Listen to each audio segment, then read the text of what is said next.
देखिए, इस मामले में मोहनदास करमचंद गांधी ने कहा था कि आम भारतीय की शब्दों की समझ उतनी ही है जितनी मेरे सेवाश्रम की गायों की। तो मोटे तौर पे वो भारतीय लोगों को बैल बुद्धि कह रहे थे।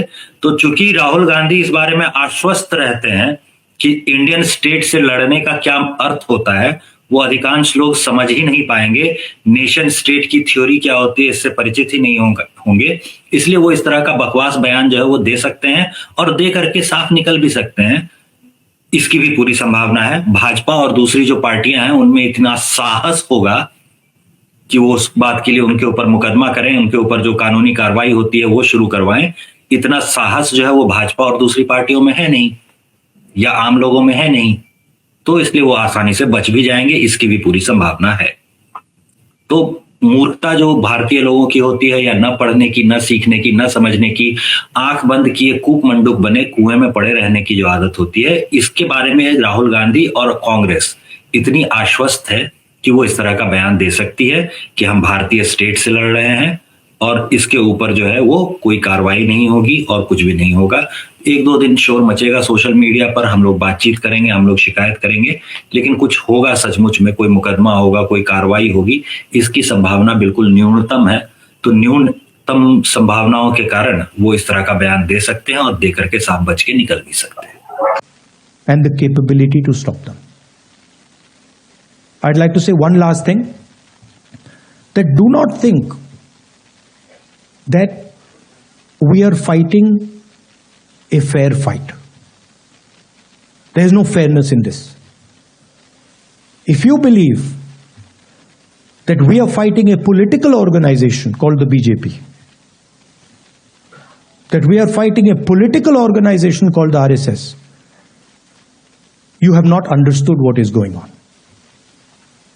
The BJP and the RSS have captured every single institution of our country. We are now fighting the BJP, the RSS, and the Indian state itself. देखिए, डीप स्टेट के पास जब वो जाते हैं तो आप जाने का, आने का उनका समय भी देखिए। जैसे ही कोई चुनाव खत्म होते हैं, वैसे ही जैसे हम लोग दफ्तरों में जैसा होता है, एक निजी या फिर सरकारी किसी भी क्षेत्र में काम करने वाला कर्मचारी जो होता है वो जैसे काम करता है कि आप सुबह सुबह बॉस से इंस्ट्रक्शन लेते हैं। अगर आप थोड़े से ऊंचे रैंक पे हैं या मीडियम पोजीशन पे हैं, हम लोग जैसे मीडियम मैनेजमेंट की पोजीशन पे थे, तो हम लोग पहले अपने जो सीनियर होते थे, सीईओ वगैरह होते थे या फिर एवीपी वगैरह होते थे, तो उनसे, वाइस प्रेसिडेंट वगैरह से इंस्ट्रक्शन लेते थे कि आज दिन भर में ये काम करना है या ये जरूरी काम है, हफ्ते भर में निपट जाना चाहिए।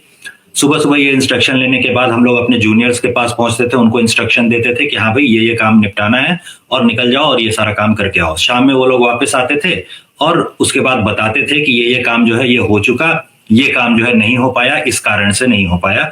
फिर वो सारा इंफॉर्मेशन लेकर के और रिपोर्ट लेकर के हम लोग अपने बॉस के पास जाते थे और बताते थे कि बॉस देखिए, ये काम जो आपने बताया था, इसमें से 5 काम में से 3 काम हो चुके हैं, 2 काम इन कारणों से थोड़ा अटके हुए हैं, 1-2 दिन में हो जाएंगे या जो भी।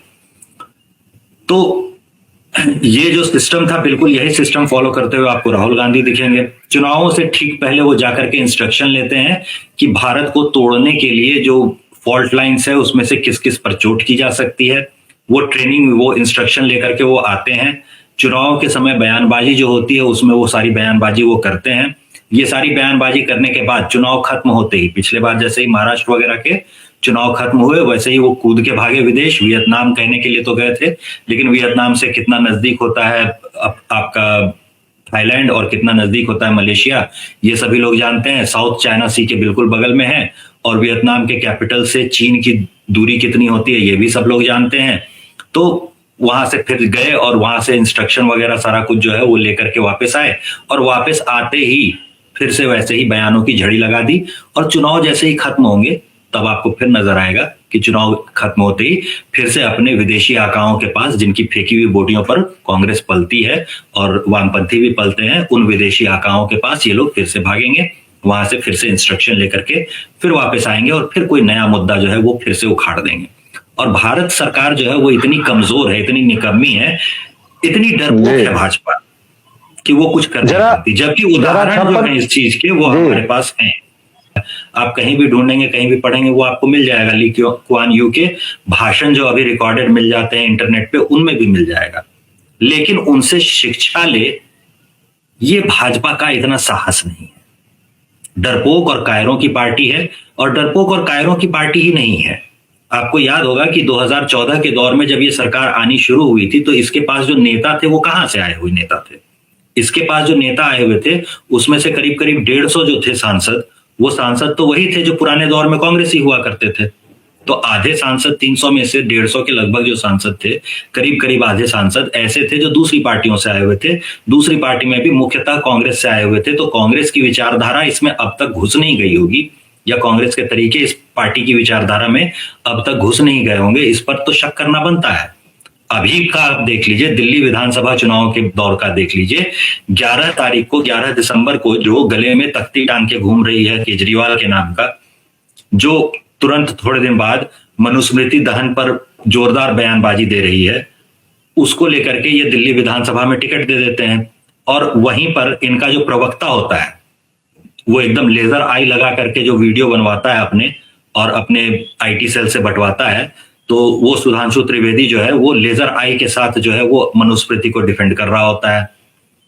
तो भाई, या तो तुम्हारे पास विचारधारा है जो मनुस्मृति को डिफेंड करती है और तुम्हारे प्रवक्ता जो है वो मनुस्मृति को डिफेंड करते हैं, या फिर हम ये देखें कि तुम्हारे नेता जो है वो तो वही कल तक मनुस्मृति जलाने की बातें कर रहे थे, उसको आप टिकट दे करके खड़ा कर देते हो। तो विचारधारा जो है वो कहीं ना कहीं कांग्रेस की जो स्थिति थी वही स्थिति आज भाजपा की होती जा रही है। कमजोर, पिद्दी, डरपोक और अपनी विचारधारा से समझौता करने वाले लोगों का एक बड़ा सा जमात बन गई है भाजपा, ये कहा जा सकता है।